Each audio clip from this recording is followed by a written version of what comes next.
Rabbil Alamin. Assalatu wassalamu ala asyrafil anbiya'i wal mursalin wa ala alihi wa sahbihi wa barik wassalim. Syukur kita kehadrat Allah Subhanahu wa taala. Allah bagi kita jumpa lagi hari ini. Allah bagi keizinan untuk kita terus berkuliah lagi pada pagi ini. InsyaAllah seperti mana di dalam jadual kita, hari ini kita kembali bersyama'il. Bersyama'il Muhammadiyah. Keagungan peribadi Nabi SAW. Keagungan peribadi ini, keindahan tingkah laku, keindahan budi pekerti, tutur bicara Nabi, keindahan amalan Nabi, keindahan wajah Nabi, dan segala-gala keindahan yang terdapat di sisi Nabi, maka diletakkan di dalam satu kalimah dengan kalimah syama'il, kesumulan, keunggulan yang terdapat pada diri Nabi SAW. إلى حضرة سيدنا وحبيبنا وشفيعنا وزخرنا ومولانا محمد صلى الله عليه وسلم وكافة الأنبياء أولياء والشهداء والصالحين وإلى جميع الأرواح المسلمين والمسلمات وإلى أرواح أبينا وأمنا. الفاتحة. أعوذ بالله من الشيطان الرجيم. بسم الله الرحمن الرحيم. الحمد لله رب العالمين الرحمن الرحيم مالك يوم الدين إياك نعبد وإياك نستعين اهدنا الصراط المستقيم صراط الذين أنعمت عليهم غير المغضوب عليهم ولا الضالين.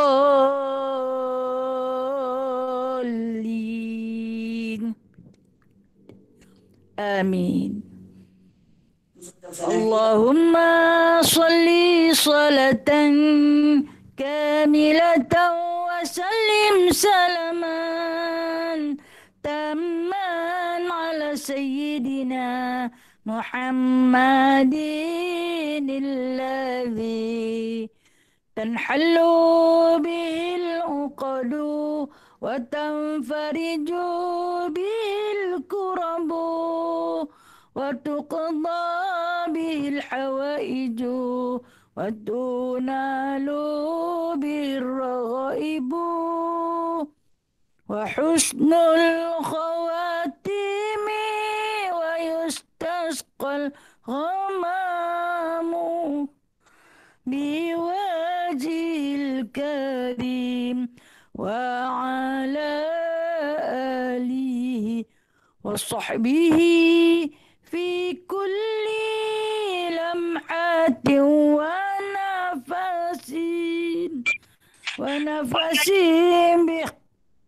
ونفس بعدد كل معلوم لك برحمتك يا أرحم الراحمين.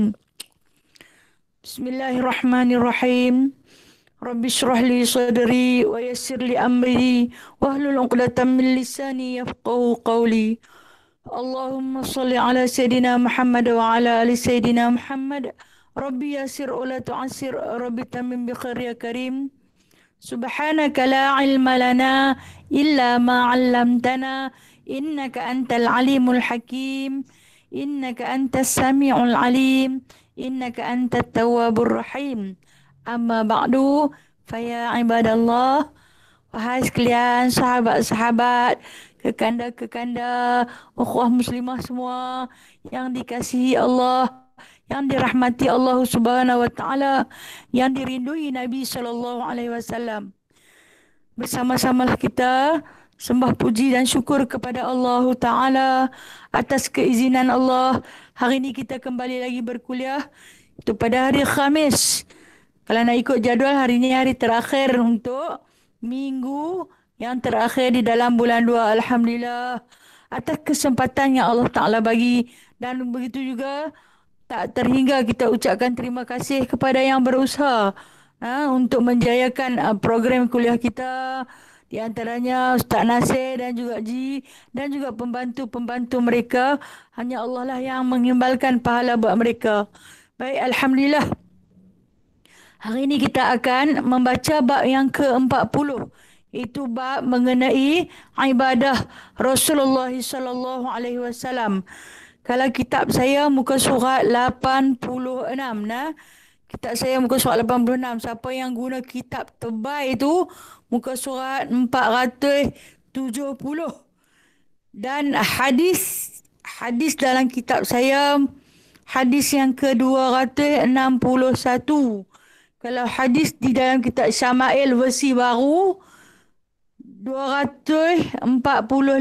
Hadis yang ke-245. Lari banyak 245 itu dalam kitab Syama'il versi baru. Kalau yang kitab saya, yang siapa yang dapat macam saya, kitab 200 hadis yang ke-261 iaitu pada bab membicarakan tentang ibadah Rasulullah sallallahu alaihi wasallam. Baik, kita semua tahu di antara makhluk yang diciptakan oleh Allah Subhanahu wa taala kesempurnaan, kesumulan, ketamaman, keindahan dan segala-gala kesempurnaan itu terletak hanya sahaja pada satu jasad yang bernama Muhammad bin Abdullah sallallahu alaihi wasallam. Tak ada pada yang lain. Kita ada ni, kurang ni. Ada yang ni, kurang yang ni. Ada yang tu, tak cukup yang ni. Tapi Nabi ni syumul, unggul. Keunggulan hanya ada pada jasad Nabi SAW. Di mana setiap apa yang Nabi buat, setiap apa yang Nabi kata, setiap apa yang Nabi pakai menjadi ikutan kita. Kita cuba cara macam mana kita nak dekat dengan Rasulullah, cara macam mana kita nak ikut Rasulullah, iaitu dengan kita belajar tentang Syama'il. Kalau tidak, kita tak kenal dia. Cara kita nak mengenali Nabi SAW itu dengan cara kita belajar Syama'il. Yang mana hari ini dia nak membicarakan tentang ibadah dia. Minggu lalu cerita pasal tidur. Cerita pasal tidur yang mana saya bersangka tentu puan-puan semua beramal di antara doa-doa tidur Nabi. Kalau yang selama ni kita baca Allahumma bismika Allahumma ahya wa amut. Kemudian bila kita dah belajar tentang Syama'il, kita tukar sikit. Allahumma bismika amutu wa ahya. Ataupun kita mungkin tukar lagi doa yang lain, Rabbi qini azabaka yauma tab'atsu ibadaka. Atau kita masih lagi versi lama. Saya kata kita ubah. Bila kita dapat ilmu, beramal dengan ilmu. Sikit je.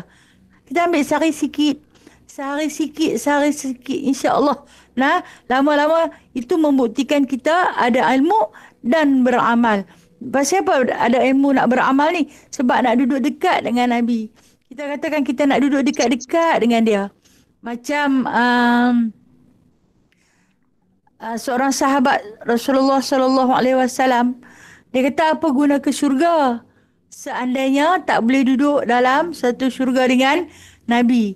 Mereka boleh masuk syurga. Mereka kata apa guna masuk ke syurga kalau tidak bersama dengan Nabi.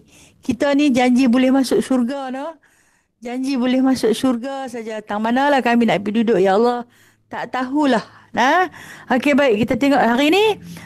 Dia akan membicarakan tentang ibadah. Ibadah ini dikhususkan tentang ibadah malam.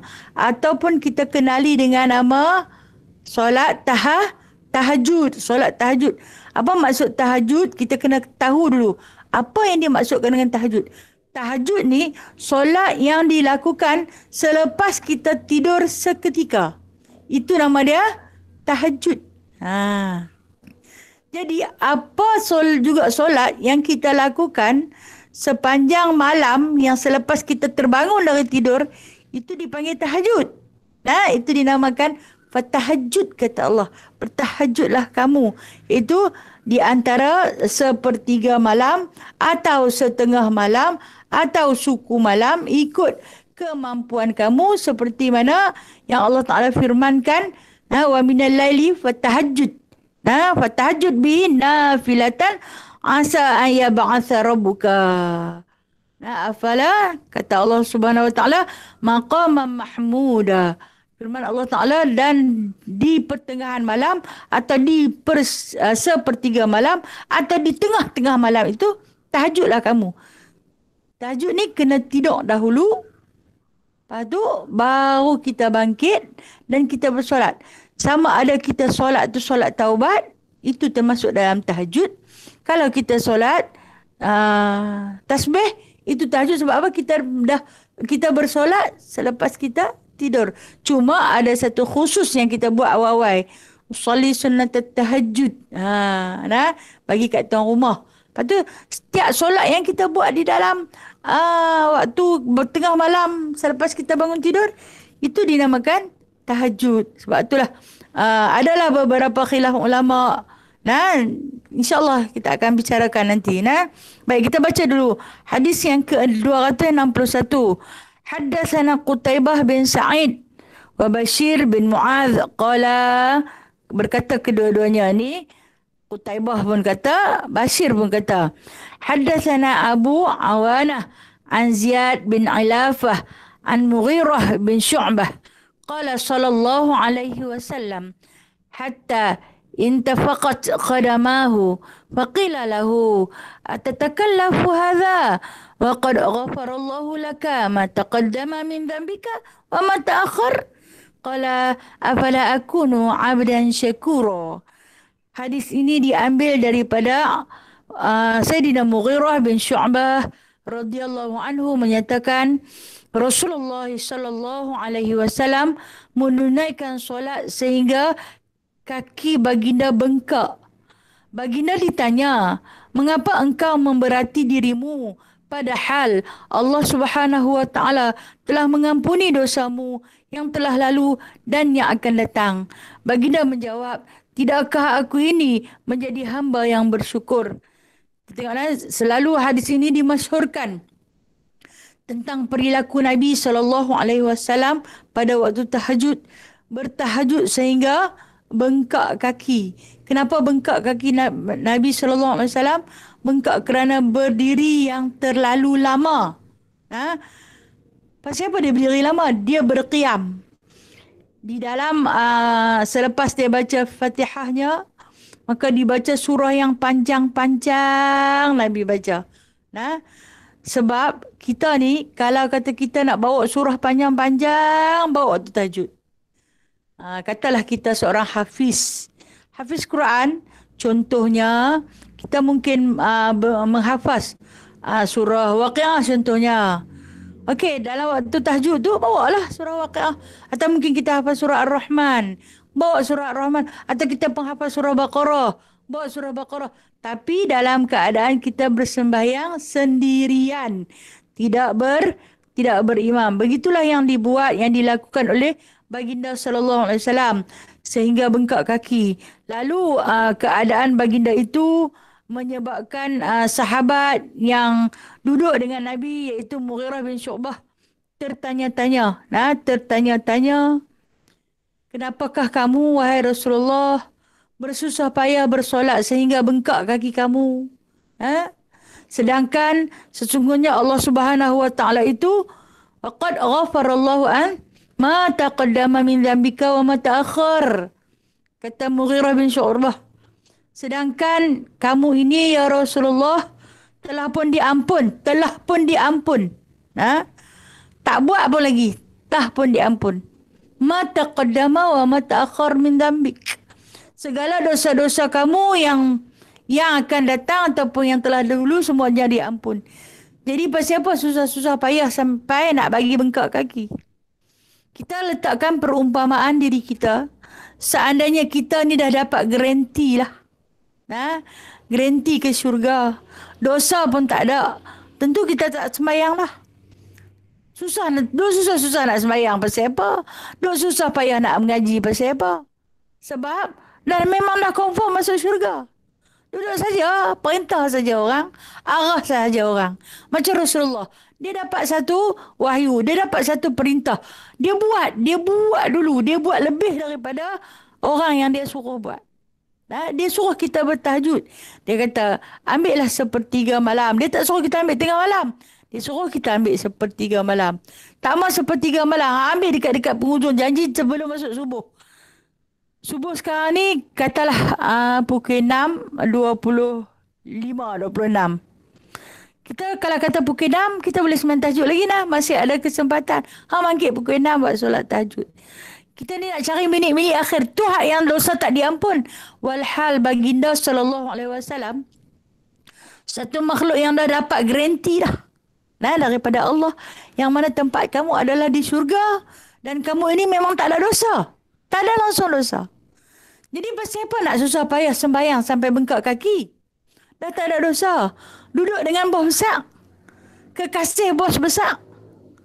Pasal apa nak susah payah? Kalau lah kita ni kalau ada jawatan sikit lah, kira tak buat kerja dah.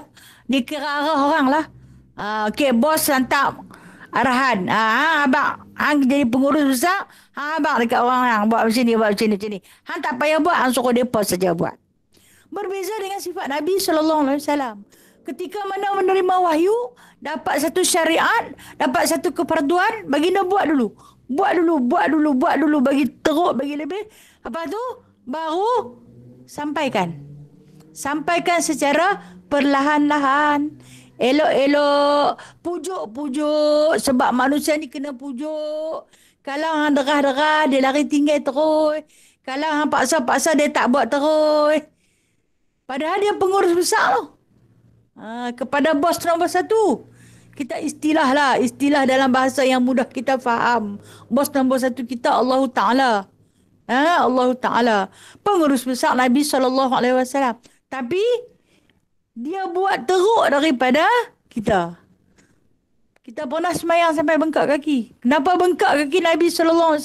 Sebab terlalu lama berdiri. Kenapa terlalu lama berdiri? Di dalam pendiriannya itu dia membaca surah-surah daripada Al-Quranul Karim. Dia petik ayat-ayat panjang. Saya kita cerita ayat apa yang Nabi bawa. Dan kemudian, bila ditanya oleh Mughirah bin Syu'bah hal keadaan yang sedemikian itu, maka jawab Nabi SAW kepada Mughirah bin Syu'bah, afala akunu abdan syakura. Itu jawapan dia. Tidakkah aku ni, dia kata, menjadi hamba yang lebih bersyukur.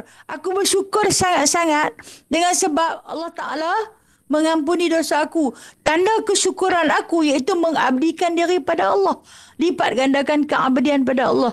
Itu tanda kesyukuran seorang Rasul kepada Tuhannya. Apatah lagi tanda kesyukuran kita seorang hamba yang tak tahu martabat kita. Tak tahu tang mana level kita dengan Allah ni. Tak tahu di mana kedudukan kita dengan Allah ini. Kena lebih lagi daripada Nabi SAW. Tapi Nabi tak suruh kita buat sampai macam tu. Cuma Nabi cerita, aku ni kena jadi hamba yang bersyukur. Afala akunu abdan syakura. Patutlah aku ini jadi seorang hamba yang bersyukur. Ini Mughirah bin Syu'bah tanya Nabi. Waktu hadis ini diriwayatkan, ketika ini adalah selepas solat subuh. Mughirah bin Syu'bah ini duduk dengan Nabi SAW apabila seusai ataupun selesai mengerjakan solat subuh. Jadi macam kita lah bila dah lepas selesai duduk tu, maka dilihatnya kaki Nabi ni bengkak. Waktu Nabi menjadi imam, dia dah perasan tengok kenapalah bengkak sepasang kaki Nabi. Kan kita dah belajar pada hadis yang awal-awal dulu. Kaki Nabi ni putih gebu. Di mana dia ada belopak dalam, pada tumitnya lebih sedikit. Dan kalau bengkak nampak sangat dia jadi kemerah-merahan. Jadi ini menarik perhatian Mughirah bin Syu'bah untuk bertanya, kita lah kalau tengok kaki kawan kita bengkak, awak kaki tu bengkak ke? Awak kaki tu bengkak ke? Jadi Mughirah bin Syu'bah ni tanya kepada Nabi. Nabi tak habaq, kata Nabi. Ni bengkak ni. Mahir yang berdiri lama sangat tu bengkak. Dia tak habaq. Nah, dia tak habaq. Oi, kalau kita lah ni malam diri lebih sikit tengok bengkak kaki. Oh, punya nak cerita nah. Tapi Mughirah bin Syu'bah ni dia tak tahu yang bengkak kaki Nabi tu dengan sebab sembahyang malam. Tapi ada orang lain habaq. Nabi hanya tersenyum sahaja. Nabi ni bila sesuatu yang kurang, yang pelik, yang sahabat akan bertanya apa yang terdapat pada dirinya, selalunya baginda akan jawab dengan senyuman, andai dia rasa tak patut benda tu dia cerita. Nah, tak patut dia. Tapi sahabat ni akan mencari-cari. Kenapa lah? Kenapa bengkaknya kaki Nabi SAW ini? Okey. Kita tengok sambungan hadis yang ke-262. Haddatsana Abu Ammar Al-Husain bin Huraith bin Huraith. قال حدثنا الفضل بن موسى عن محمد بن عمرو عن أبي سلامة عن أبي هريرة قال كان رسول الله صلى الله عليه وسلم يصلي حتى ترم قدماه قال فقيل له أتفعل هذا وقد جاءك أن الله تعالى قد غفر لك ما تقدم من ذنبك وما تأخر قال أفلا أكون عبدا شكورا. Ini Abu Hurairah. Abu Hurairah radhiyallahu anhu menyatakan Rasulullah sallallahu alaihi wasallam menunaikan solat sehingga bengkak kaki kedua baginda. Baginda ditanya, "Mengapa engkau melakukan hal ini sedangkan Allah Subhanahu wa taala telah mengampuni semua dosa engkau yang telah lalu dan yang akan datang?" Baginda menjawab, "Tidakkah aku ini menjadi hamba Allah yang bersyukur?" Masih lagi jawapan yang sama yang diberikan oleh baginda sallallahu alaihi wasallam kepada para sahabat. Baik, yang ni Mughirah bertanya terus. Bukan Mughirah, Abu Hurairah. Baik. Sahabat yang selalu duduk dekat dengan Nabi adalah sahabat yang paling dekat rumah. Kalau Abu Hurairah ni kita tahu di mana Sayyidina Abu Hurairah ini adalah seorang sahabat yang tak ada tempat tinggal. Mereka duduk di dalam Masjid Nabawi. Jadi setiap harinya akan beribadah di dalam Masjid Nabawi. Sampailah satu ketika mereka akan mengintai-ngintai Nabi bersolat malam. Satu hari Abu Hurairah pernah ikut baginda sallallahu alaihi wasallam bersolat malam. Abu Hurairah menceritakan Nabi solat malam ni dalam satu rakaat lama berdiri. Lama Nabi berdiri. Diceritakan ketika mana Nabi bersolat malam ni dia bawa sampai surah Al-Baqarah ni. Kita tahu surah Al-Baqarah surah paling panjang dalam Al-Quran. Surah Al-Baqarah lah 286 ayat. Bayangkan 286 ayat. Lepas tu habis surah Al-Baqarah sambung lagi surah Ali Imran. Surah Ali Imran dah berapa ratus ayat perempuan? Berapa? 200 ayat. Habis surah Ali Imran, sambung pula surah An-Nisa. Surah An-Nisa ada berapa ratus ayat perempuan? Ada 176 ayat. Kita mengaji Quran. Kita tak tahu berapa ayat. Kita tak tahu turun kat mana. Dalam kita baca Quran tu lah kita tadabur. Kita kena tahu berapa ada ayat ni. Turun di mana. Pasal apa dia turun. Sekurang-kurangnya kan. Okey, surah Al-Baqarah kalau dia ada 286 ayat tu dia pergi sampai juzuk 3 Bayangkan sekali-sekali solat berdiri sampai 3 juzuk. Tak sebengkak kah? Kita ni kalau kata pi sembahyang tarawih lah, ada masjid-masjid yang imam dia bersolat baca tak malah masjid tu. Dia pun ambil imam tahfiz. Baca panjang-panjang jenuh berdiri sebelah kaki. Tak lagi sebelah kaki pula. Tak malah. Tapi cari hak yang pendek-pendek. Yang cepat habis. Yang boleh lari. Yang boleh makan more cepat. Tapi yang ni Abu Hurairah kata aku pernah sembahyang dengan dia. Dan Abu Hurairah pernah cerita. Ketika mana bersolat dengan Nabi. Sampai dia kata dia nak cut sembahyang dia. Dia nak berhenti. Sebab terlampau lama berdiri. Sampai dia kata dia rasa nak berhenti lah. Sebab dia tak larat berdiri. Pasal apa Nabi susah payah ni? Kenapa susah payah? Tu bila habis selesai semayang ni, dia kata dekat Nabi, kata awak lah susah payah sangat ni. Sampai bengkak kaki-kaki ni. Pasal apa? Nabi jawab, Nabi tetap memberi jawapan yang sama. Afala akunu abdan syakura. Tidakkah aku ini mau menjadi hamba yang bersyukur? Ucap terima kasih. Cara aku berterima kasih kepada Allah kerana mengampuni dosa-dosa aku mentaqaddam wa mentaakhir. Itu dengan cara aku beribadah, mengabdikan diri. Okey, kita boleh ambil kesimpulan daripada perbuatan baginda sallallahu alaihi wasallam ini, cara macam mana untuk kita bersyukur kepada Allah, iaitu dengan cara kita mengabdikan diri. Kita buatlah dengan cara kita tersendiri. Mungkin kita tak boleh berdiri begitu lama, daripada tengah malam sampai terbit fajar. Hak yang kita duduk bangkit pukul 4:30 tu pun mengantuk melilau-lilau. Kena dah habis bagi salam tu, duduk tunggu nak sembahyang pula. Dia berzikir, pegang-pegang tasbih tu, dia hangguk lah. Dia hangguk tu, hangguk khusyuk lebih lah. Dia lena lah. Elok-elok saat lagi habis semayang, biji mata dia jadi lagu torchlight tu. Masya Allah. Dan nak duduk tang mana kita ni? Nak duduk tang mana lah di sisi Allah? Tang mana lah kita di sisi Rasulullah Sallallahu Alaihi Wasallam? Tapi usaha juga. Kita buat juga hari ni hang mengantuk kan? Hari ni hang mengantuk. Esok kau tak mengantuk pula. Lusa kau tak mengantuk pula. Tak apa. Kalau dia mengantuk, janganlah mengantuk. Tak mahu. Aku tak mahu dah bangkit tahajud. Awak suka mengantuk. Lena.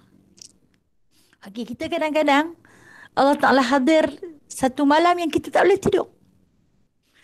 Baru terlap. Kata orang Pulau Pinang, terlap. Lena sat. Jaga. Tak boleh lena. Kalau Allah yarhamah ibu saya, dia suka kata serong-sereng. Ada atas katil kali kok tu tak kena, kali kok sini tak kena. Pasal apa? Tak mau lena. Perkara yang paling baik, bangun solat. Mangkit semayang dan dia lena. Ubah lena, mangkit semayang. Dan lena. Tidak apa mengaji Quran. Mengaji kok takutlah kita mengganggu orang lain. Mungkin kita nak kena buka lampu. Mungkin kita nak kena bersuara. Kita bimbang mengganggu tidur orang lain. Kalau kata kita nak jadi hamba Allah yang bersyukur pun, tengah-tengah malam, tak usahlah buka lampu di rumah sampai habis. Bertilawah dengan macam orang tilawah dalam TV. Jangan. Kena jaga sensitiviti orang nak tidur. Sebab solat kita tu bukan solat fardu. Solat kita itu adalah solat sunat, dibimbangi timbulnya riak dan takabur. Sedangkan sifat riak itu syirik. Dia tu pula. Buat Nabi ni, sebenarnya kalau dalam cerita beberapa hadis, Nabi dia solat tahajud ni, dia duduk di belakang rumah dia. Dia akan minta izin daripada isteri yang dia bermalam. Minta izin untuk dia bersolat tahajud. Isteri pun tak izinkan. Dia makin pergi duduk di belakang rumah.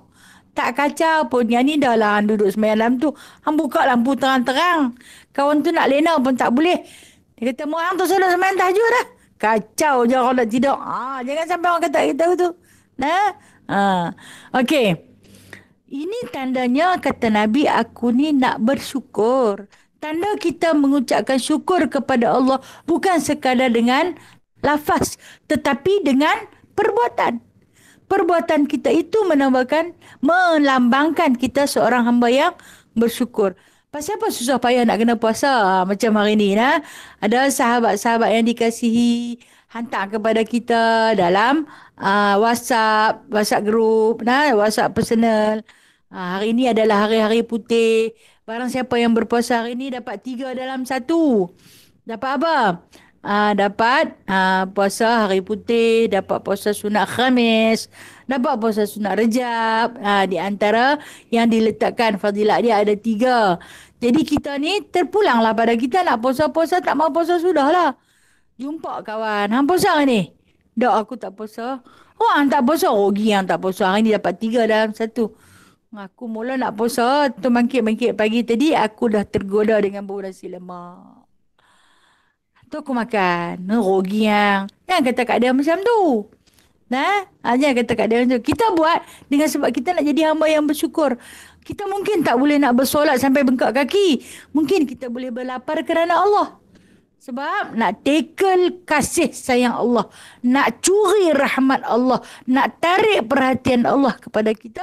Maka kita buatlah ibadah-ibadah sunat yang bukan difardukan. Tetapi sebagai melambangkan seorang hamba yang bersyukur, kita buat. Okey, hadis seterusnya. Hadis yang ke-263. Haddatsana Isa bin Uthman bin Isa bin Abdurrahman Ar-Ramli. قال حدثنا عمي يحيى بن عيسى الرملي عن الأعمش عن أبي صالح عن أبي هريرة قال كان رسول الله صلى الله عليه وسلم يقوم يصلي حتى ينتفق قدماه فيقال له يا رسول الله تفعل هذا وقد غفر الله لك ما تقدم من ذنبك وما تأخر.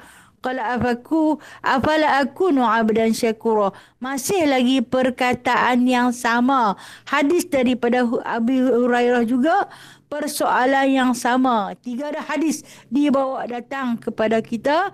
3 dah jenis hadis yang mana berulang-ulang menceritakan bagaimanakah sikap Nabi SAW dalam mengerjakan solat tahajud. Nah, sampai bengkak kakinya bila ditanya oleh sahabat, itulah jawapan yang Nabi bagi, afala akunu abdan syakura. Tak kala aku tak mau jadi hamba bersyukur. Jadi buat sembahyang bertahajud. Bertahajud ni saya ulang balik. Kalau orang tanya sembahyang tahajud ni sembahyang apa? Sembahyang selepas tidur seketika. Kata kita tak boleh lena. Kita tak boleh lena hari tu. Langsung tak boleh lena. Bangkit sembahyang. Kita tak sembahyang tahajud lah. Sembahyanglah taubat. Sembahyanglah witir. Sembahyanglah hajat. Sembahyanglah tasbih. Sebab apa? Sebab tak lena langsung.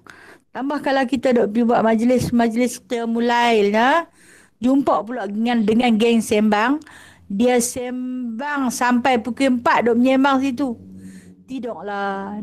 Allah Ta'ala suruh lena. Tahajud ni sebaik-baik tahajud dilakukan secara sendirian. Buat seorang-seorang. Tak payah buat ramai-ramai. Tapi pasal apa kita buat ramai-ramai? Bagi meraihkan diri kita yang jahil. Raih diri yang jahil macam mana? Tahu kita ni tak reti. Kena pergi belajar lah. Nak pergi belajar seorang-seorang orang tak ajak. Lepas tu buat macam mana?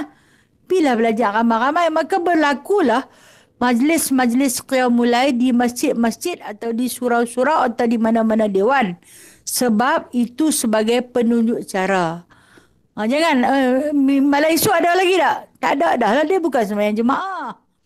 Dia hanya tahajud sebagai tunjuk cara saja.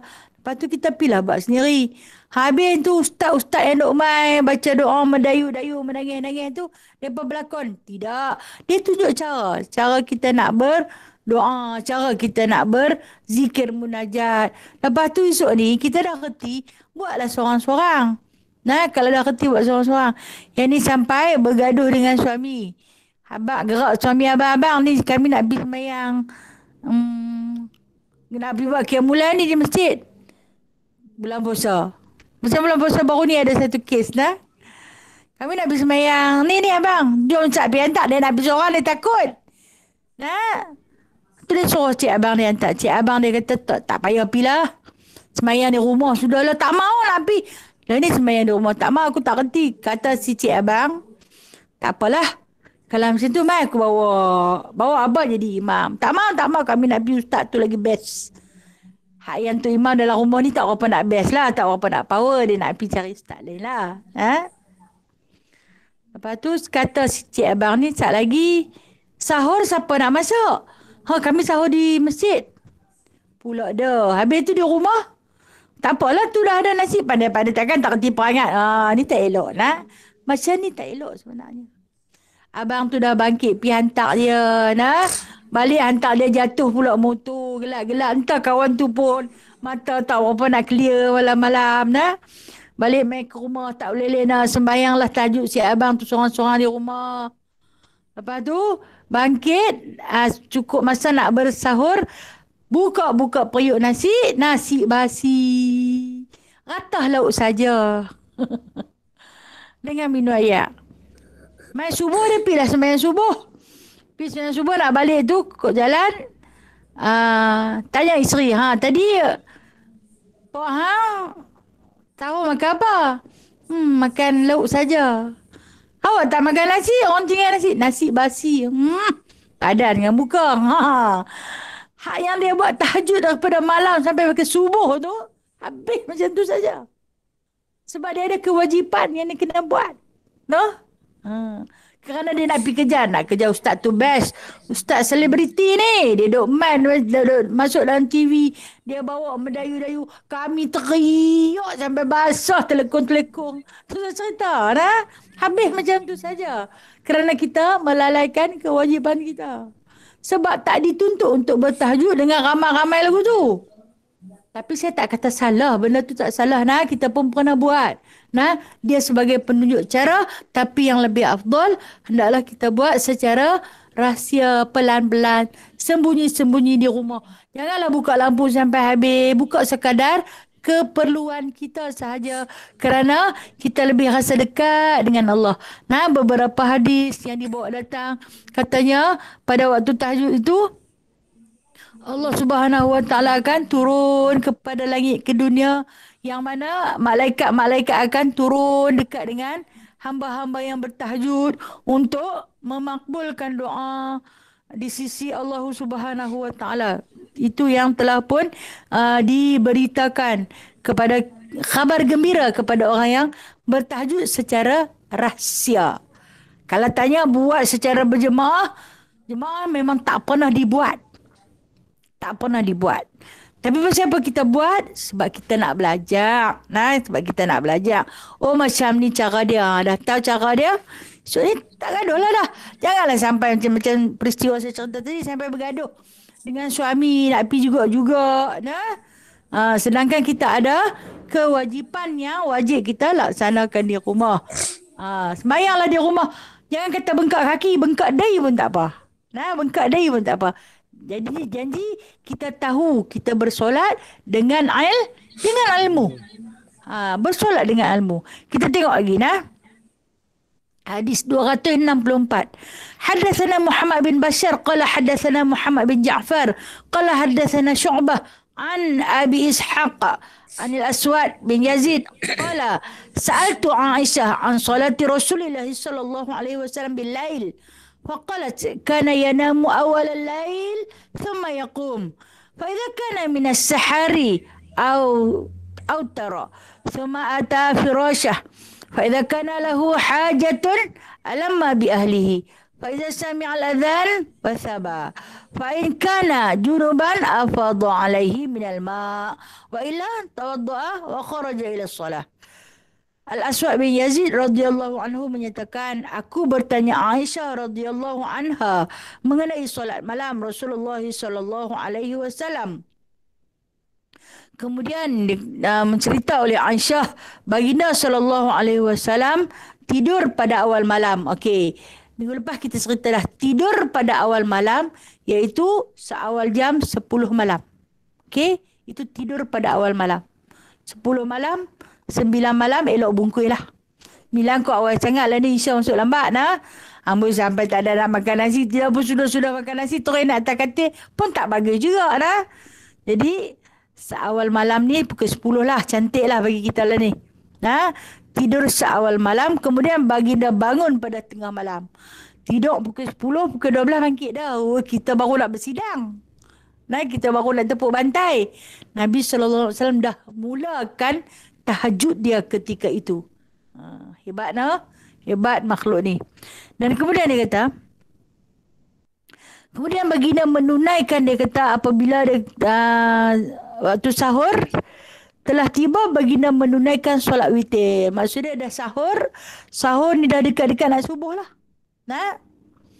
Dia sembahyang witir. Maknanya Nabi buat tahajud daripada tengah malam sampai dekat-dekat hendak terbit fajar. Nabi tutup ibadah Nabi dengan Nabi bersolat witir. Akan ada diceritakan macam mana Nabi solat witir. Kita tak usah bertengkar ke 3 ke 5 ke 7 ke buat macam mana 3 sekaligus ke 2. Kita tak usah bertengkar. Ada semua cara Nabi ajak. Lepas tu dia kata, lepas dia solat witir, dia tidur balik. Sementara menunggu masuknya waktu fajar. Waktu fajar ni waktu apa? Waktu subuh. Kita kena faham. Waktu fajar ni waktu subuh. Jadi sementara menunggu masuknya waktu subuh, Nabi tidur balik. Kita cerita dah minggu lepas. Nabi tidur dalam keadaan tangan bertopang macam tu. Kata Aisyah pula, apabila sekiranya baginda berhajat kepada isterinya, baginda akan datang kepadanya. Kalau dia berhajat, contoh dia mungkin baginda ada hajat untuk jima dengan isteri dia, maka dia akan buat. Ketika itu. Dan dia kata, apabila baginda mendengar azan, baginda terus bangun. Jika baginda dalam keadaan berjunub, baginda pun mandi. Dan jika tidak, baginda akan berwuduk lalu keluar menunaikan solat. Itu keadaan Nabi. Jadi hadis ni, cerita dia Nabi, bila dia tidur dengan isteri dia, dia batal solat dia.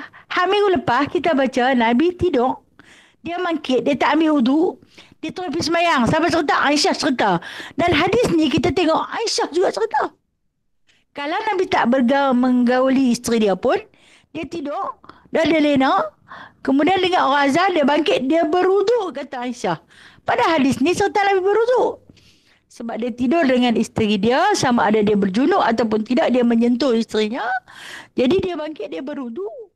Dan kemudian dia pergi solat. Kalau kata dia tak berjunuk, kalau dia berjunuk, dia akan mandi wajib terlebih dahulu, baru pergi solat. Kalau kita ni fikir pakai tak habis sembahyang di masjid dah lah. Kalau dalam keadaan berjunub, baru nak sembahyang, baru nak mandi, pakai dak lah. Kita ni hingga duk pakai dak lah. Pakai tapi lah dah kot. Pakai tak sembahyang lah dah kot. Hingga benda yang mudah. Benda yang senang saja. Dia nak ringkas-ringkas saja. Cukup tak elok kita ni. Tak elok segala lah kita ni. Itu Aisyah. Aisyah dia cerita begitu keadaan diri Nabi SAW. Okey, kita tengok satu lagi hadis hari ni. Hadis 265. Panjang sikit hadis ni saya baca pelan-pelan.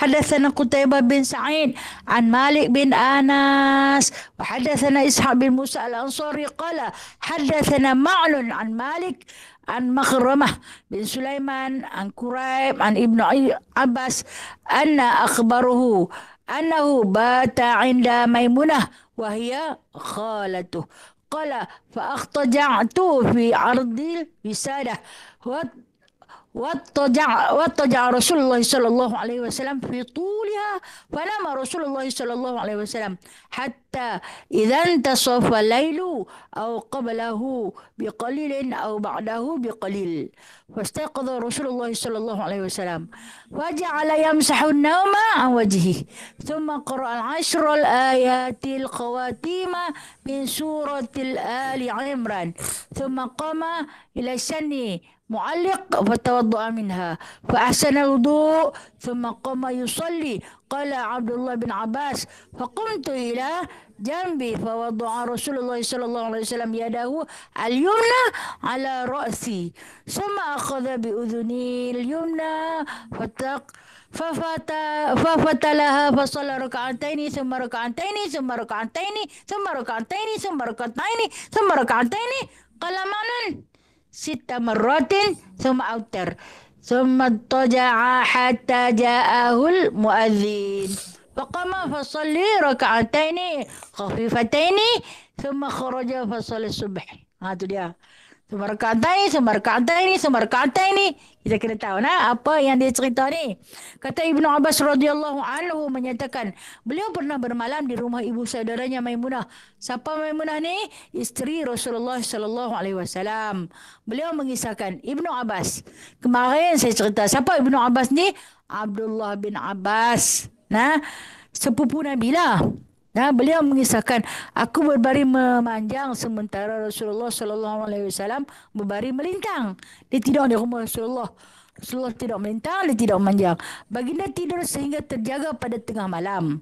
Seketika sebelumnya atau seketika sesudahnya. Setelah bangun dari tidur, baginda menghilangkan kesan-kesan tidur di wajah baginda. Lalu baginda membaca 10 ayat terakhir daripada surah Ali Imran. Kemudian baginda berdiri dan menuju ke bekas air untuk berwuduk. Baginda menyempurnakan wuduk lalu menunaikan solat. Ibnu Abbas berkata, aku pun berdiri di samping baginda. Lalu baginda meletakkan tangan kanan baginda di atas kepalaku. Baginda memegang telinga kananku dan memulasnya. Rasulullah SAW menunaikan solat 2 rakaat. Kemudian 2 rakaat lagi. Kemudian 2 rakaat lagi. Kemudian 2 rakaat lagi. Kemudian 2 rakaat lagi. Kemudian 2 rakaat lagi. Berkata Ma'an 6 kali. Kemudian baginda menunaikan witir. Setelah itu baginda berbaring ketika terdengar azan. Baginda bangun dan menunaikan solat 2 rakaat yang ringkas. Kemudian baginda keluar menunaikan solat subuh. Itu dia hadis. Hadis ini kuat. Sebab apa? Sebab Ibnu Abbas ini tidak terus dengan Rasulullah. Dia tidak terus dengan Rasulullah. Jadi dia tahu macam mana Rasulullah sembahyang. Macam mana yang Rasulullah buat. Apa yang Rasulullah lakukan. Adakah 4 rakaat 1 salam? Ataupun 2 rakaat 1 salam. Ada yang boleh naik. Semua rakaat ini. Semua rakaat ini. Semua rakaat ini. Okey, baik. Kita baca hadis ni yang dia kata, pasal apa Nabi ni pulah telinga. Pulah telinga. Abdullah bin Abbas kan dia kata, dia habat, dia kata, mula dia tidur. Dia tengok Nabi bangkit.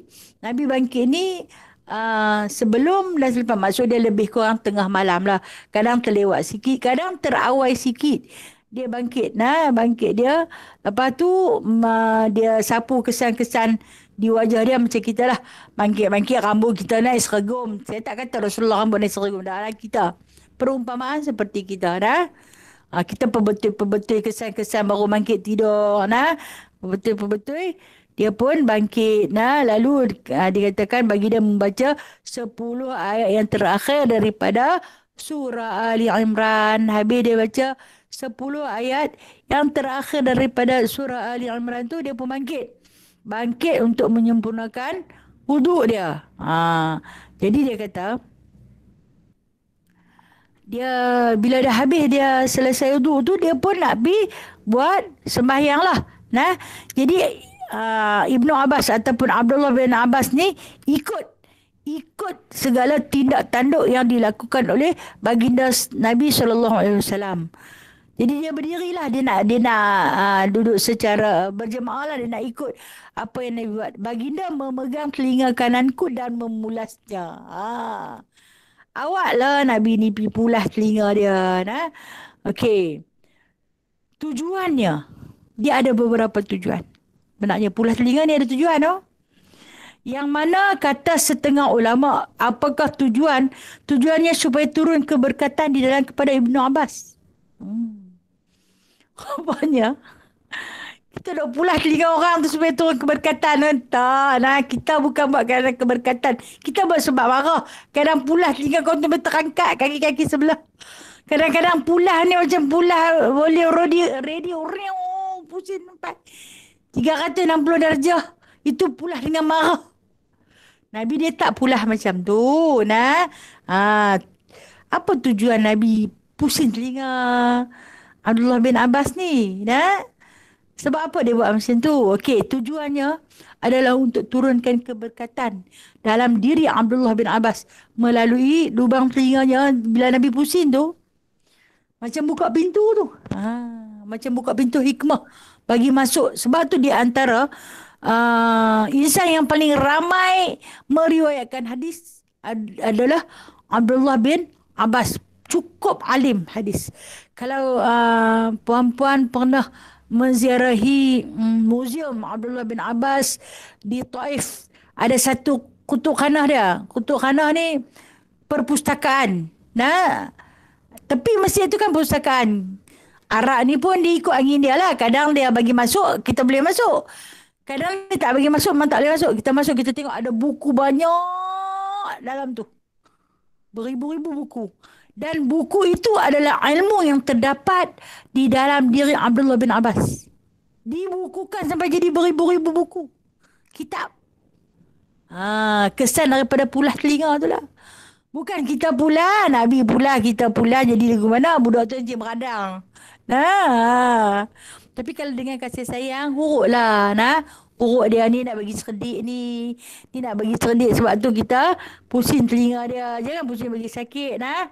Dan satu lagi, diberitakan sebab apa Nabi pusing telinga Abdullah bin Abbas nak bagi segar. Rupanya kalau mengantuk, pusing telinga. Kita lah ni pulas telinga sendiri. Tu pulas telinga orang marah. Mengantuk sangat hari ni. Kan kita ni ibadah kita kan yazid wa yanqus. Kadang tambah, kadang kurang. Hari dia nak kurang tu untuk sebab apalah. Punya lena lah sampai ke tak mau. Punya mengantuk. Mengantuk tu tak boleh nak kontrol lah. Sambil sembahyang pun dia boleh lena. Sambil baca Fatihah pun dia menyengguk. Jadi, salah satu daripada cara macam mana kita nak menghilangkan rasa lesu kita, iaitu dengan kita pusing telinga. Okey, tanya, nak pulas telinga kanan ke kiri? Kalau lagu kita punya kebai ni, pulas dua-dua belah lah, saya rasa. Nah, kita ni kebai ni, nah. Jadi, afdalnya sebelah kanan. Yang afdal sebelah kanan. Buat kanan pun tak boleh, buat kiri tak boleh, pulas dua-dua. Nak lena sangat kan? Nah, tadi aku tidur tak malah lena. Hak elok-elok sembahyang dandan dia nak lena. Jahat sungguhlah. Tak tahulah macam mana lah nak buat punya mengaji, punya baca macam-macam. Tapi dia mengantuk juga. Biji matanya macam ada gam ni melekat. Allahu Akbar. Lemahnya hamba ni ya Allah Lemahnya. Lepas dia pusing telinga, dia pulas telinga Abdullah bin Abbas ni, dia sembahyang. Rasulullah tunaikan solat. Dia kata 2 rakaat, dia kata fafatalaha fasalla raka'ataini summa raka'ataini summa raka'ataini summa raka'ataini summa raka'ataini qala ma'an sita marratin summa autaro. Kata Abdullah bin Abbas, aku tengok dia sembahyang 2 rakaat. Habis 2 rakaat dia bagi salam, dia sembahyang lagi 2 rakaat. Summa raka'ataini. Habis dia sembahyang 2 rakaat, dia bagi salam, dia sembahyang lagi 2 rakaat. Habis tu dia sembahyang lagi 2 rakaat. Menjadi rekan dia kata sita marrat. 6 kali dia buat 2 rakaat, 2 rakaat, 2 rakaat. Okey, kita kira sat 6 kali 2, 12. Kan? Betul tak? 6 kali 2, 12. Betul tak cikgu? Betul lah 6 kali 2, 12. Lepas tu bila dapat habis 12 tu, semua autar. Dia buat witir 1. Dia buat witir 1. Menjadi berapa jumlah? Habis sembahyang. Tajuk berapa? 13 rakaat. Habis sembahyang tahajud 13 rakaat. Jadi witir itu juga dikira sebagai tahajud. Dia termasuk sebab dia masuk di dalam waktu tahajud. Jadi orang yang aku mangkit semalam tak ada nak tahajud dan witir. Witir tu dah tahajud lah. Sebab Allah tidur lepas tu mangkit sembahyang lain tu. Itulah tahajud kamu pada witirnya. Ini yang diceritakan oleh Sayyidina Abbas. Ni Sayyidina Abbas ni tidur terus. Ni kita kata saksi hidup, saksi mata. Dan meriwayat hadis dengan sahihnya memang macam tu lah. Lepas 2 rakaat bagi salam, dia bangkit 2 rakaat bagi salam, dia bangkit 2 rakaat bagi salam. Lepas tu dia pun bila selesainya dia buat dengan witir. Bila selesai dia buat witir tu, dia baring seketika. Tidak usah. Okay, kita kan masalah takut wuduk kita batal. Okay, kalau kita tidur sambil duduk boleh? Yang tu anak barang tidur terlena seketika. Dapat pahala sunnah tidur seketika. Kemudian dia kata dengar muazzin. Bilalah kan masa ketika ni bilalah. Nah, Bilal pun azan. Bila Bilal azan, Nabi bangkit, Nabi buat sembahyang di rumah. Dia kata, fasalla raka'ataini khafifataini. Lalu Nabi SAW bersolat 2 rakaat khafifataini dengan nipis, dengan ringkas. Okey, macam mana solat rakaatain khafifataini yang ringkas ni? Sembahyang sunat sebelum subuh atau kita panggil sunat fajar, dia baca dengan ringkas. Contoh dia, tidak ada doa iftitah dan tidak ada bacaan surah.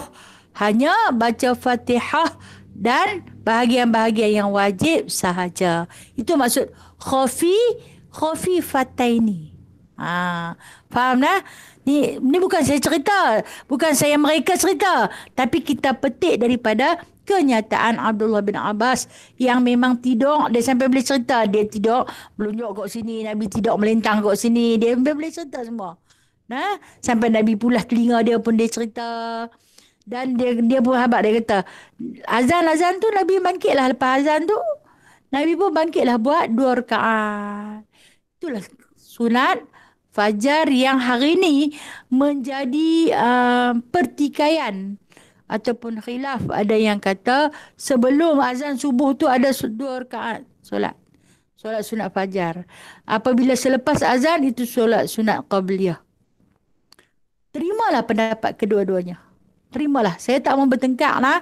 Saya tak mau bertengkar, tapi kita meraihkan guru yang kita belajar. Daripada guru yang kita belajar, maka guru saya memberitahu solat sunat fajar adalah solat qabliyah tu lah. Wallahu a'lam. Allah Maha mengetahui. Tapi kalau kita baca daripada hadis ni, solat sunat fajar tu kan dia kata dia dengar azan. Bila dia dengar azan, dia bangkit. Dia buat 2 rakaat yang khafifain. Yang nipis saja, yang ringan saja. Dia taklah baca panjang-panjang. Lu lagi orang nak bangkit sembahyang subuh pula. Dia baca yang wajib-wajib saja. Dia baca apa? Dia baca Fatihah. Kemudian dia rokok. Dia sujud macam biasalah. Selesai, dia pun keluar. Kemudian baginda keluar dan menunaikan solat subuh. Itu cara Nabi sembahyang.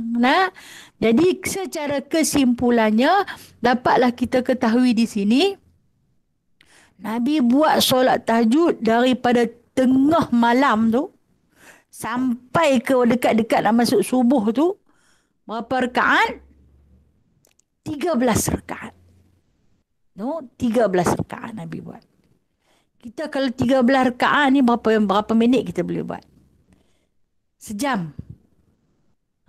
Sejam kita kata. Itu pun kalau kita baca surah panjang-panjang. Kalau kita pulun quluhu semua tiap-tiap rakaat, 15 minit, siap 13 rakaat. Lepas tu, lena. Masa tu tak lena dengan nak tumpang tangan dah lah. Terus ambil bantai, lena teruslah sampai ke pagi. Tapi Nabi ni bacaan Masya Allah, panjangnya akan datang. Pada minggu-minggu akan datang, pelajaran yang akan datang, dia cerita macam mana Nabi baca surah macam mana. Kalau kita nak kaji balik kan, surah yang dibawa datang oleh baginda sallallahu alaihi wasallam, katalah Nabi bawa surah Al-Baqarah 286 ayat. Kemudian diikuti dengan surah Al-Imran 200 ayat. Diikuti pula dengan surah An-Nisa 176 ayat. Kita campur 286, campur 200, 486, campur dengan 176. Lekas cikgu kira kan? 762. Betul tak? Betul tak? Betul tak 762 ayat? Agak-agak sajalah, saya matematik tak pandai dah. Agak-agak 762 ayat. Okey. 762 ayat tu kita bahagi dengan 13 rakaat Nabi sembahyang. Lebih kurang dalam satu rakaat Nabi bawa 58 ayat. Panjangnya 58 ayat Nabi bawa. Allahu Akbar. Pasal tu bengkak kaki tu. Bengkak kaki Nabi bersolat. Sebab berdiri dengan terlalu lama sampai bengkak kaki baginda. Allah. Kita ni kalau kata nak bandingkan ibadat kita dengan Nabi pun dah kita gagal nah. Tang manalah kita ni no? Di manakah kedudukan kita, makam kita nah, bila nak sampai kepada makam Nabi, pakai tak sampai dah lah aku ni nah. Ya Allah. Wallahu alam. InsyaAllah kita akan sambung minggu depan. Hadis yang ke-266. Nah, masih lagi perbicaraan tentang solat Nabi ataupun cara Nabi beribadah. Kesungguhan Nabi dalam melakukan ibadah. Kesungguhan Nabi dalam membuktikan dia sebagai abdan syakur. Seorang hamba yang bersyukur. Okey. InsyaAllah kita akan sambung minggu depan. Kalau panjang umur nah.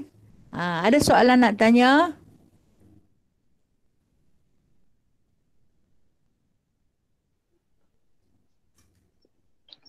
Assalamualaikum Ustazah. Waalaikumsalam warahmatullahi. Nak tanya Ustazah, tadi Ustazah kata sembahyang witir kita kena tidur sejenak. Kalau katanya tak tidur langsung, memang tak boleh tidur sampai pagi. Tak tidur, boleh ke buat solat ni tahajud?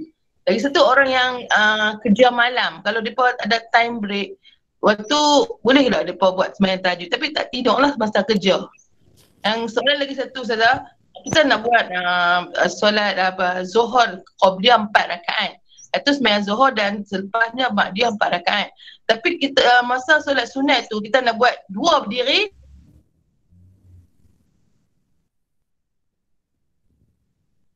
Dua berdiri, dua duduk. Okey, macam tu lah. Okey, baik. Terkerah pula gambar tu. Okey, baik. Soalannya kita jelas nah. Soalan sahabat kita ni berkenaan dengan nak buat solat, bukan solat witir nah, solat tahajud dengan tidak tidur terlebih dahulu. Adakah boleh dilakukan solat tahajud tanpa tidur terlebih dahulu? Sebab tak boleh tidur. Kita dah cuba untuk tidur tapi tak boleh lena. Jadi apa yang patut kita buat? Ini ada pendapat ulama kata boleh buat.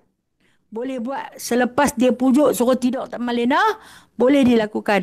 Ada setengah pendapat ulama kata dia hanya boleh melakukan solat-solat seperti tasbih, seperti hajat, seperti witir, istikharah dan sebagainya. Nah, kerana meraihkan untuk ambil perkataan tahajud, maksud tahajud ini tidur seketika. Nah, tidur seketika. Katalah kita lepas-lepas sembahyang Isya tu terlena. Terlena atas jadah. Bagi boleh tak nampak? Boleh. Atau mungkin lepas sembahyang maghrib, nak tunggu Isya tertidur. Lepas tu jaga-jaga. Dah pukul 10 dah. Boleh kita sembahyang Isya. Lepas tu boleh tak sambung dengan tajuk? Boleh.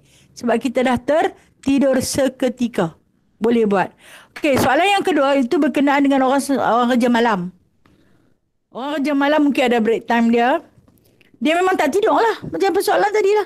Dia boleh tak? Waktu break time tu dia nak pergi sembahyang tahajud. Boleh. Boleh. Ni sekata meraihkan pandangan beberapa ulama. Boleh dia bersolat dengan mungkin dia boleh buat solat sunat taubat. Dia boleh buat solat sunat hajat. Dia boleh buat solat sunat istikharah dan sebagainya. Wallahu a'lam. Tak tahu. Sama ada yang bertanya ni dengar ke tidak. Saya tak tahu. Saya mohon maaf. Sebab gambar dia kerah pun kat saya. Dah, pasal line sudah. Okey. Okey, tak apa. Yang satu punya Ustazah yang kalau kita nak buat solat sunat ni Qobliyah, Ba'diyah, Zuhur, kita nak buat 2 berdiri, 2 duduk atas kursi. Sebab lagi saya main Zuhur pula, kita kaki masalah sikit lah. Pasal 2 pula nak buat Ustazah. Tapi sembahyang sunat ni duduk terus pun tak apa. Walaupun kita duduk ada terus. Ya. Walaupun kita ada upaya nak berdiri. Ya, walaupun kita ada upaya. Pasal apa saya tak arah dah. Nak duduk terus tak apa, duduk terus pun tak apa. Tak payah rakaat pertama nak berdiri pun tak payah. Boleh. Sebab sembahyang sunat. Kita sambil bawa kereta jadi menghadap arah kiblat. Sembahyang pun boleh. Sambil naik motor. Boleh. Lepas sebab fardu ni kita nak buat bagi elok. Fardu kena buat bagi elok. Boleh lah walaupun ya boleh. Terima kasih. Sama-sama kasih. Soalan? Assalamualaikum Ustazah. Waalaikumsalam warahmatullahi Kak Eh, Sarimah. Ha? Ustazah nak tanya macam Mana tu pun ding? kata, kita pi Ha? buat qiyamul lail lah. Habis tu dengan Ya. macam kata contoh lah, suami pun ikut. Ah, Okey. tak, dia pun ikut. Lepas tu kita macam sahur sekali lah di masjid tu semua. Habis macam mana pula keadaan dengan anak-anak. Macam kita pula ingat, Okey. kita tak boleh nak tunggu kan mereka. Macam kita ingat, macam tu lah. Macam mana Okey, pula okey. kita berdosa Baik. juga. Baik, terima Awak kasih boleh Kak. cerita Nah, ya? kita pergi dengan suami, Alhamdulillah. Bila kita pergi dengan suami kita tu, tandanya kita sama-sama. Kita pun tak tahu, suami pun tak tahu. Jomlah kita berdua pakat-pakat pi, kita boleh belajar. Anak kita tak pi, mungkin kita boleh ajak anak kita. Nah, kita pi. Kita tinggalkan anak-anak kita di rumah. Nah, kita fikir macam ni lah Kak. Nah. Takkanlah hampa tak kerti nak cari makan sendiri. Saya mau balik, hampa merungut dengan kami. Mak tak ada, ayah tak ada, kami tak bersahur. Yang tu hampa punya pasal ya. Nah, okey. Tanggungjawab yang paling utama kita adalah pada suami. Kita nak mencari redha seorang suami. Sementara pemakanan daripada anak-anak di rumah itu, mereka pula dah besar. Nah, tanggungjawab tu mereka tahu. Kadang-kadang lepas kita ada di rumah pun dia makan apa, minum saja. Lepas tu kita tidak balik. Macam mana dengan ibadah yang kita pergi buat secara berjemaah itu? Adakah tak diterima? InsyaAllah, insyaAllah. Nah, walaupun sebesar zarah, insyaAllah Allah Ta'ala menerima kerana kesungguhan kita. Kita yang nak pergi tu sebab kita nak cari zuk dalam beribadah.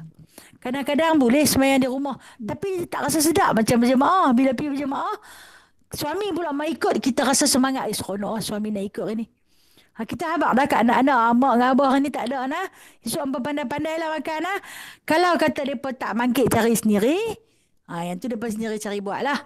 Macam mana ibadah kita insya-Allah nah. Okey. Insya-Allah Kak nah Sekejap, diterima lagi Allah satu insya-Allah. Ustazah. Okey, lagi satu Ya. macam contoh kata yang dia tak mau pi pula punya hari tu.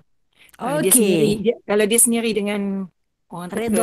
terkeluargaan dia lah, dia kata tak apalah, Ya. pilah. Dia tak mau, dia Okey. pandai-pandai dia lah nak makan sendiri lah macam tu. Okey, Alhamdulillah dapat suami yang soleh macam tu. Dia bagi kita pi. Kadang-kadang dia pi hantar lagi kita, no? Tak apa, dia tak apa. Dia tak usah kesah kat dia, tak usah susah. Mak ang pi lah buat, nah. Tak apa, kita pun berdoa lah untuk dia, petunjuk kepada dia, nah. Rahmat kepadanya, maghfirah padanya. Dia pun redha kita pi buat. Alhamdulillah, kita duduk dalam dua keredaan, redha Allah dan redha suami. Alhamdulillah, terbaik. Okey, itu jawapan saya. Okey, Kak. Okey, terima kasih. Dah ni kawan suruh tanya. Ya, okey, Okey, okey, terima kasih, okey. terima kasih. Sama-sama kasih. Ustazah, Ya, saya. macam hadis yang Ustazah bacakan tadi kan, bila Rasulullah SAW solat tahajud kan, Ustazah kata summa raka'ataini, dia sambung-sambung kan. Jadi adakah di antara solat tu tak ada zikir ke ataupun bacaan lain-lain selain daripada tu? Okey, baik. Terima kasih. Soalan yang cantik. Nah, ada tak diselang-seli dengan zikir-zikir munajat dan sebagainya? Contoh macam tu je, no? Kan, lepas summa raka'ataini, summa raka'ataini, summa raka'ataini. Contoh dia adakah doa, diselang-seli dengan doa, diselang-seli dengan zikir munajat, atau dia beristighfar dan tasbih-tasbih atau zikir yang lain. Kalau kita nak tengok daripada hadis yang termaktub di sini, dia tak selang-seli. Nabi akan akhiri yang terakhir sekali tu, dia akan ikuti dengan zikir-zikirnya. Sebab Nabi ni di dalam sembahyang dia tu ada zikir. Siapa buka mute? Siapa buka mute? Siapa tolong tutup mute Ustaz dah? Okey. Nabi ni dia tak selang-seli dah. Lepas 2 rakaat dia tak berzikir munajat. Dengan sebab apa? Sebab di dalam solat dia tu ada. Kan dia sujud, di dalam sujud yang lama adanya doa. Di dalam sujud yang lama adanya zikir. Di dalam sujud yang lama adanya munajat daripada Allah. Dia dah ada dalam solat tu. Sebab tu lama-lama tu yang kata. Apabila dia rokok dia tu sama lama dengan berdiri. Apabila dia sujud dia tu sama lama dengan rokok dengan berdiri. Jadi, kalau macam kita dalam rokok kita hanya ada 3 kali subhanallah. Subhana rabbil azim wa bihamdi. Begitu juga habis sangat pun sujud yang akhir. Baru kita lama. Nabi ni tiap-tiap rokoknya, tiap-tiap sujudnya, tiap-tiap pergerakannya lama-lama. Kerana apa? Di dalam itu adanya zikir. Adanya munajat dia kepada Allah. Tengok sujud dia ni sampai Aisyah kata dia mati. Kenapa? Di dalam itu adanya zikir, adanya munajat dia pada Allah. Maka di antara 2 rakaat kepada 2 rakaat yang lain tak ada dah lagi. Sebab dia dah masuk dalam sembahyang. Kerana permohonan di dalam solat itu lebih afdal daripada permohonan di luar solat. Nah, jadi persoalannya adakah di antara 2 rakaat kepada 2 rakaat yang lain itu diselangi dengan zikir-zikir dan sebagainya? Tidak ada, kerana dah ada lengkap dah di dalam solat dia. Jadi boleh tak kalau kita nak ikut macam Nabi buat? Boleh. Janji kita faham cara nak buat macam mana. Okey, mungkin di dalam sujud yang akhir kita dah himpun dah. Kita dah himpun dah di dalam sujud yang akhir segala doa-doa kita. Jadi lepas bagi salam tu memadailah dengan istighfar 3 kali, summa raka'ataini. Kita sambung dengan 2 rakaat lagi. Boleh Ji? Alhamdulillah, Masya Allah. Alhamdulillah, masya-Allah. Terima kasih. Terima kasih.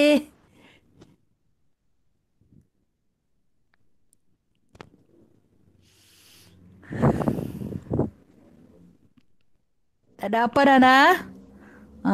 Tak ada apa, saya mohon maaf. Saya undur diri, minta ampun, minta maaf atas segala kekurangan diri saya.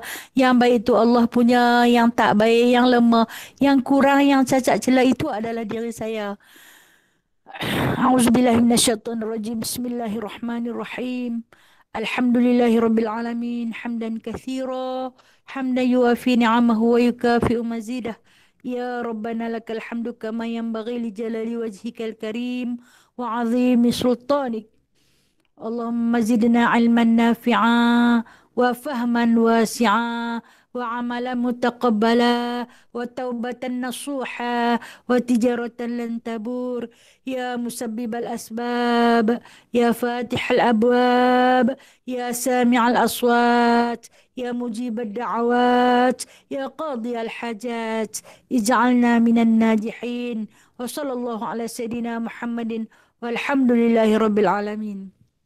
Taqabbalallahu minkum minna Terima wa kasih Ustazah, terima kasih semua minkum sahabat. Terima kasih sahabat.